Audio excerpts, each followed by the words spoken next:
Don't look so surprised. We invited you on this yacht to finish what you started, disappearing. Her eyes were razor sharp as she said it, right as the sea wind slapped my face and her hand landed on my shoulder, not to adjust my dress, but to push. If you've ever been treated by your own family like a burden, like a mistake they needed to erase, keep watching. Because the truth, once it surfaces, can never be drowned again. The call came as the last glow of daylight faded behind the Manhattan skyline. Lauren stared at the caller ID glowing on her office phone. Edward Wade Sr. For a few seconds, she didn't move. The name pulsed like a warning. Her father hadn't spoken to her directly in over 4 years. Not when she finalized the divorce. Not when she won custody. Not even when Ethan was hospitalized with pneumonia. He'd sent flowers. No note. She answered on instinct. "Lauren," he said smoothly, as if no time had passed. "I know this is sudden, but we're planning a family trip. A Thanksgiving cruise. Just a few days in the Caribbean. We'd love for you and Ethan to come." She sat back in her chair, heart knocking hard once, then steadying into suspicion. "I didn't know we were speaking again," she said, her tone cool but even. Edward gave a soft laugh. "Let's not cling to old grudges. Your mother and Kate will be there. It's time to bring everyone back together." There was a silence on Lauren's end. In the window behind her, the city shimmered with cold November lights. She turned, catching her reflection. Strong, wary. "I'll think about it," she said, and hung up before he could say more. She stared for a long moment at the framed photo beside her laptop. It showed Kate, age 10, grinning at a spelling bee podium. Lauren had been next to her that day, technically in first place, but somehow that ribbon had disappeared before the photo. Their parents had framed it anyway. At home, the heat from the radiator and the smell of cocoa grounded her. Ethan's laugh rang from the living room where he sprawled on the carpet with a pile of Legos, trying to build something vaguely boat-shaped. His tongue poked from the corner of his mouth in concentration. "Mom," he shouted, "guess what this is?" She came closer, ruffling his hair. "A spaceship?" "Nope. A cruise boat. Like the ones with pools and water slides and ice cream bars." She raised an eyebrow. "How do you know about cruise boats?" "James at school went on one. He said it had 10 floors and a dance party." Lauren knelt beside him, heart stirring. Maybe it wasn't about Edward. Maybe it was about Ethan. He deserved to know his family, even if cautiously. She could keep him close, keep him safe. Maybe they had changed. Her phone buzzed again. A message from Margaret. "Family is complicated, but healing is possible. Please come. It's time." Lauren's breath caught. Her mother had always been cold, proper, and impossible to impress. Warmth wasn't her language. She replied simply, "We'll be there." Ethan squealed when she told him. "Really? I get to go on a boat? With Grandma and Grandpa?" "Just for a few days," she said, smiling softly. "And you stay within arm's reach? Understood?" "Yes, ma'am."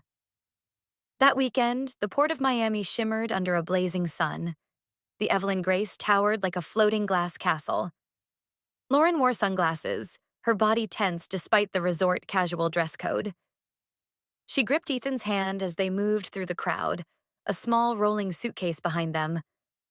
Margaret stood on the dock, immaculate in white linen and pearls, her expression unreadable but poised for performance. "Lauren," she said, arms spreading wide. "Ethan, my, how you've grown." Ethan hesitated, then looked to his mother.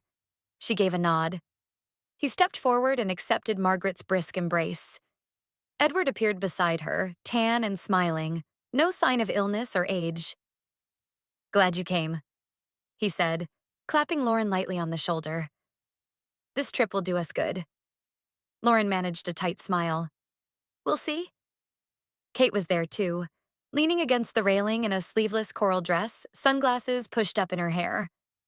"Hey, sis," she said, voice light but flat. Lauren gave her a once-over.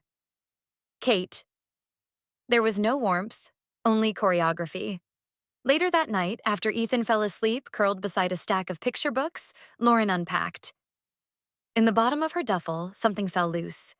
A folded sheet of yellowed paper tucked inside a vintage cookbook she'd thrown in last minute, one her grandmother had given her. She unfolded it, breath catching as she recognized the sharp cursive ink. Trust can drown in calm waters. She stared at the words for a long time, heart sinking into silence. Outside the porthole, the sea was calm. As they board the luxury yacht in Miami, Margaret greets Ethan with a wide smile, and eyes colder than the sea behind her. On the deck of the opulent yacht, Evelyn Grace, Edward places a protective hand on Lauren's shoulder and says he's dying. The ocean shimmered like melted silver under the mid-morning sun, and the rhythmic sway of the boat had lulled most of the guests into a rare state of peace. But Lauren remained alert. She stood near the railing, scanning the horizon. The wind tangled her hair, and beneath her sunglasses, her eyes flicked to every movement on deck. Edward approached with 2 cups of espresso. "Figured you'd be awake before everyone else," he said, holding one out. She accepted the cup but didn't sip. Couldn't sleep. He leaned on the railing beside her, silence stretching between them as the ship cut softly through the water. Then, after a beat, he sighed deeply. "I'm dying, Lauren." Her head turned slowly. He looked at her, not blinking. "Stage 4. Pancreatic. I didn't want to tell anyone until we were together again." Her mind reeled, but her face held steady. "You don't look sick." "I've had good days. This is one of them," he said, his voice too steady for her liking. "I wanted this trip to be a fresh start." The bitterness she had buried long ago began to stir. Where was he when Ethan was fighting for breath in the ER? When Margaret called her selfish for refusing to hand over custody? When Kate openly mocked her decision to leave the company? "You chose silence for years," she said, her voice low. "I made mistakes," he replied, as if that wiped the slate clean. "But it's not too late. That's why I wanted you here.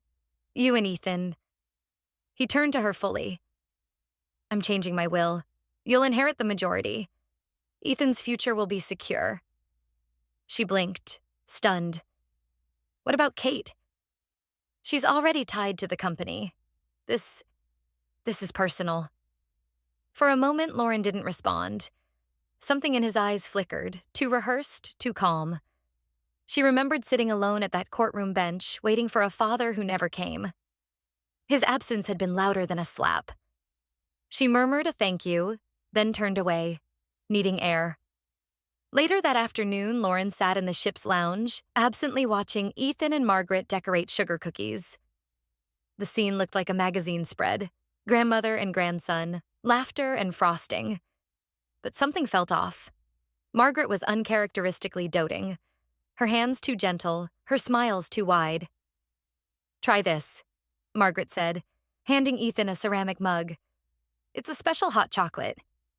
Ethan sipped, then frowned. "It's kinda bitter." Margaret chuckled. "It's a grown-up recipe." Lauren stepped forward. "Let me try that, sweetie." She sniffed the cup. It was hot, fragrant, yet an undertone lingered. Metallic. Wrong. She smiled thinly and set it down on the nearby tray. "Ethan, why don't we go for a walk?" "Can I finish my cookie?" "Later," she said firmly. Margaret's smile twitched but didn't break. "We just want Ethan to feel like part of the legacy," she said. "He's our future too." Lauren said nothing, only nodded and walked away with her son. That evening, Kate cornered her on the lower deck, all silk and charm. "You and Dad had quite the talk," she said, sipping wine. "Care to share?" Lauren shrugged. "Just reminiscing." Kate's smile faltered for a breath. "Funny, he never reminisces with me." Lauren stayed silent, feeling Kate's eyes probe for cracks. The conversation dissolved into polite remarks, but tension curled around each word. Ethan clung to Lauren's side during dinner. She made sure every dish he touched was plated by her. Edward told stories from old business trips. Margaret laughed too much. Kate smiled with the intensity of someone waiting for a slip. Later that night, Lauren walked past Edward's private study, intending to clear her head. Something odd caught her eye, a glint in the decorative flower pot by the bookshelf. She crouched, nudging the soil aside with a pencil from the desk drawer. A tiny wireless microphone blinked back at her. That night, Lauren found a hidden wireless mic in a flower pot near Edward's study. Who planted it? Lauren wakes before dawn and stares at the ocean horizon, haunted by the bitter taste of false reconciliation. The sky was still a deep navy when she slipped from bed, careful not to wake Ethan. His soft breaths were steady against the pillow, his tiny fists curled close to his chin. Lauren pulled on a sweater, stepped into her slippers, and moved toward the window. The sea stretched endlessly, indifferent and calm, the horizon barely visible where dark met darker. The boat hummed beneath her feet, a whisper of power propelling them through blue emptiness. She stared long and hard, the echo of Edward's voice playing over and over. I'm dying. It's not too late. You and Ethan will be taken care of. Lies, dressed in warmth. She reached into her bag and pulled out an old wallet, the leather cracked along the edges. From its folds, she slid out a faded photo. Her younger self, all lean muscle and determination, stood beaming next to an orange rescue buoy, a whistle hanging around her neck. The words stitched across her tank top read, UCSB, Coast Guard Training Volunteer Program. On the back, scribbled in permanent marker, Know the tides. Know who pulls you under. The air inside the cabin was stale. The luxury no longer felt secure, only sealed off. Later, she tiptoed into the kitchenette. Margaret had gone all out. Imported teas, cocoa tins with foreign labels, fresh herbs hanging like trophies. Lauren's eyes landed on the mug Ethan had tried the day before. She picked it up, tilting it slowly. The bottom held a thin white film. Her fingers brushed the edge. Granules. She grabbed a swab from her toiletry kit and carefully collected a sample into a tiny Ziploc. Her heart pounded, not from surprise, but confirmation. Whatever this was, it wasn't cinnamon or sugar. Back in the bedroom, she closed the door and retrieved her phone. She opened an app hidden in a travel folder, SOS Guardian, and activated tracking. Location updates would go to her cloud account every 30 seconds. The phone buzzed softly, syncing.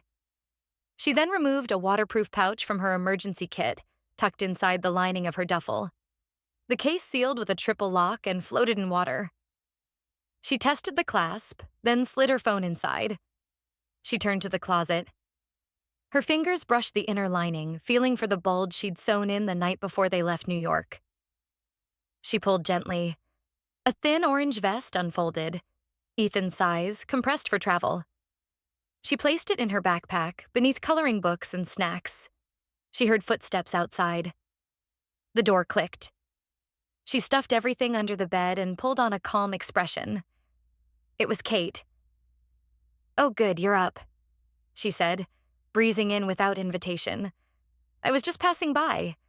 Mind if I say hi to Ethan?" "He's still sleeping," Lauren said. "Can it wait?" Kate shrugged, glancing around. "Just wanted to catch up. You and Dad seem close." Lauren tilted her head. "Why?" Kate smiled. "He's just not the confiding type. Funny how he suddenly is with you." Lauren kept her tone neutral. "People change." Kate laughed softly. "Do they?" Lauren didn't answer. Her gaze was steady. Kate's smile stayed fixed a beat too long before she turned to leave. "Well, see you at brunch." After she left, Ethan stirred. He blinked sleepily, then sat up and rubbed his eyes. "Mom," he whispered. "Aunt Kate asked weird stuff yesterday." Lauren sat beside him. "Like what?" "She asked if you had lots of money, if we had a lawyer. Why would she ask that?" Lauren hugged him tightly. "Because she doesn't understand what family really means." He didn't reply, but leaned into her, trusting.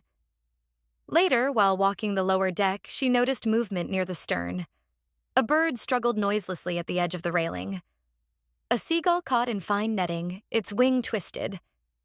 No one else was around. She moved quickly, unwinding the plastic threads, careful not to startle it.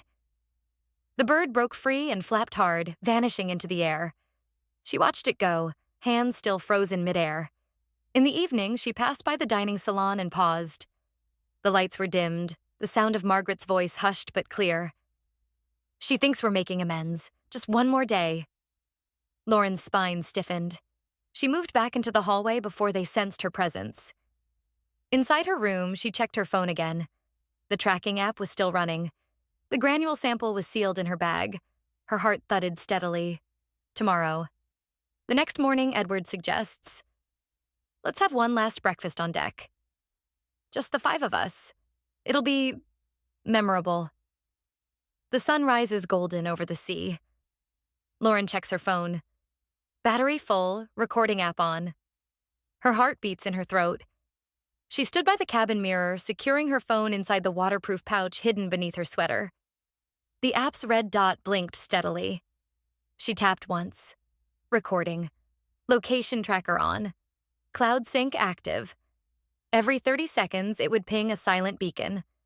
Ethan sat on the edge of the bed, swinging his legs. He wore a navy hoodie zipped up to his chin, a slim flotation vest strapped snug beneath. Lauren knelt and smoothed his hair. "Today's important," she said gently. "Stay close. Do what Mommy says, okay?" He nodded, serious. As they stepped onto the deck, the salt air struck her first. Crisp, clean, hiding nothing. The breakfast table stretched under a white canopy, glittering with silverware and chilled fruit. Linen napkins folded like lilies. The ocean beyond was too still. Edward stood at the head of the table, radiant in his white shirt and open collar. Margaret poured juice from a crystal pitcher, and Kate was already seated, sipping coffee with surgical precision. "Morning," Edward said. "Sleep well?" Lauren gave a tight nod and guided Ethan to a seat beside her.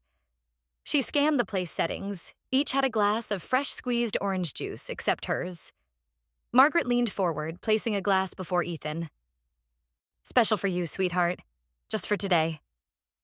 Lauren reached out calmly and intercepted it, replacing it with a peeled orange from her own bag. "He prefers fruit whole," she said lightly. Margaret's smile twitched. "Of course."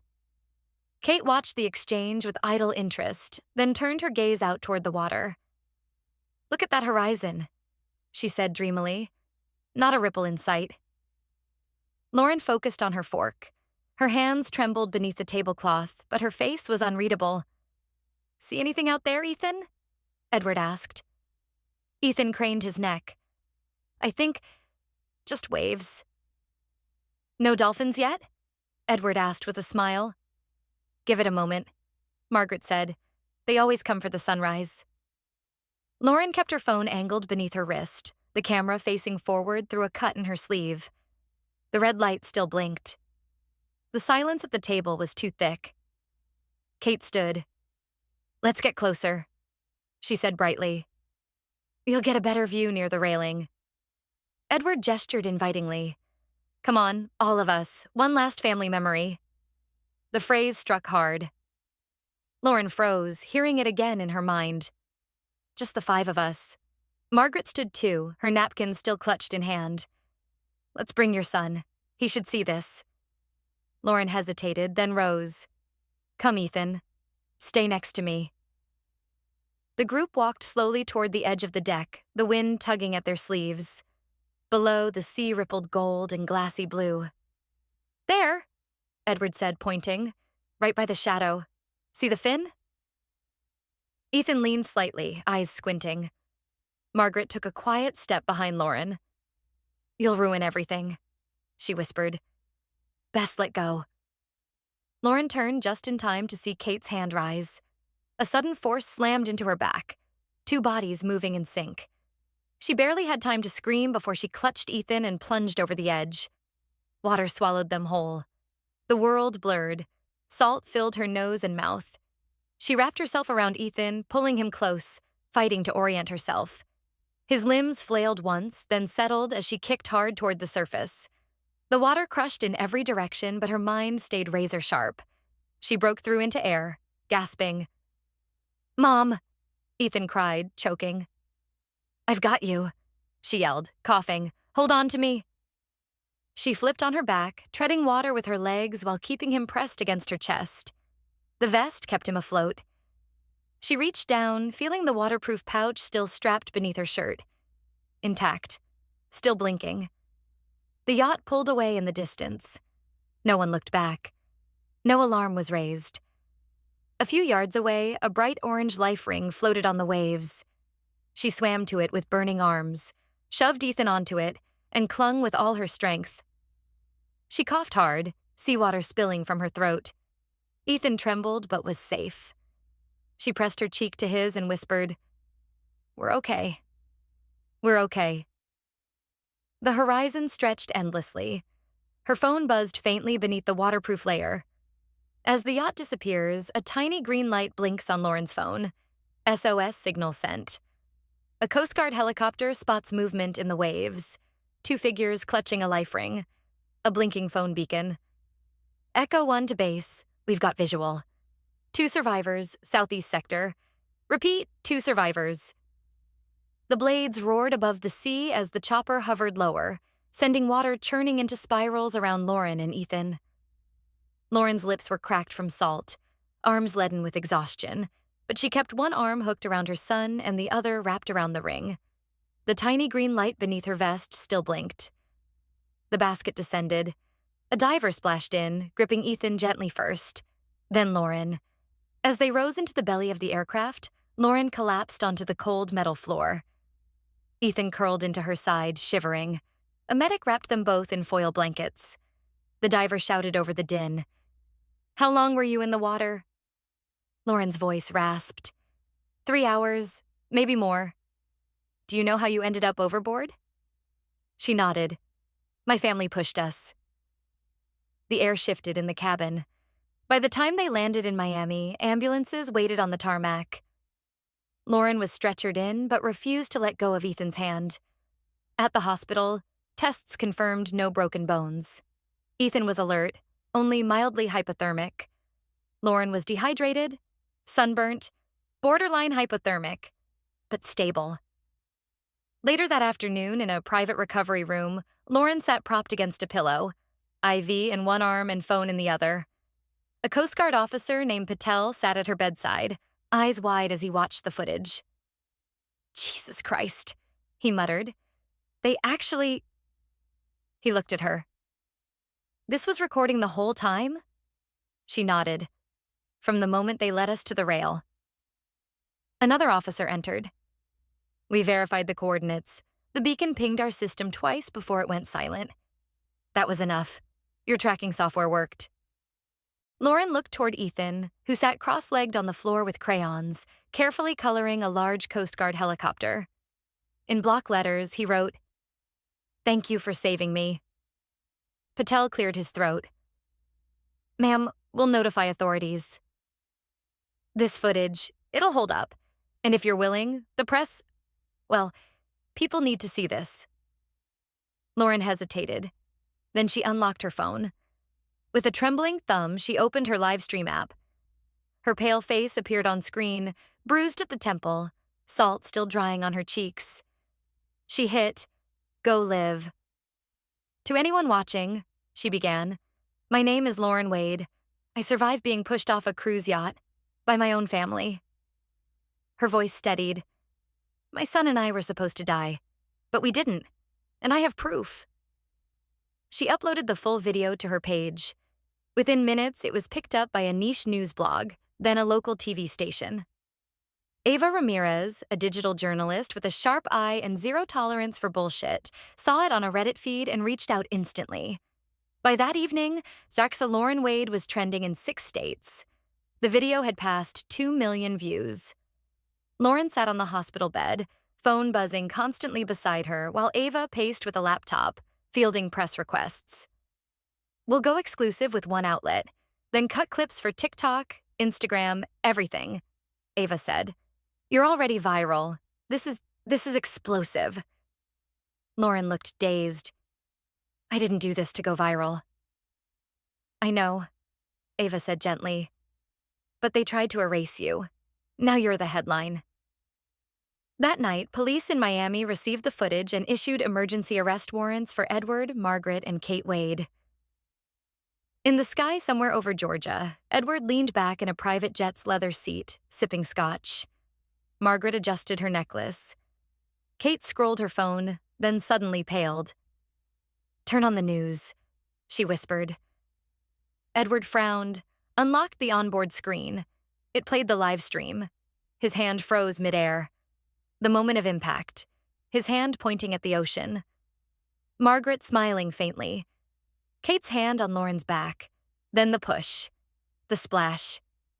Lauren's scream cut the silence like a blade. No one spoke. The jet landed quietly at their Atlanta mansion. The chauffeur opened the door as if it were any other night.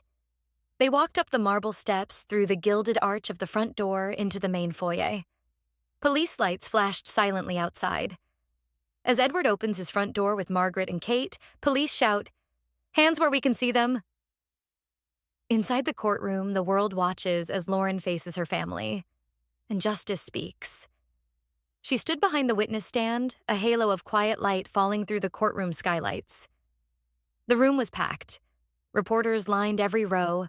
Court artists sketched furiously, and cameras flashed behind glass.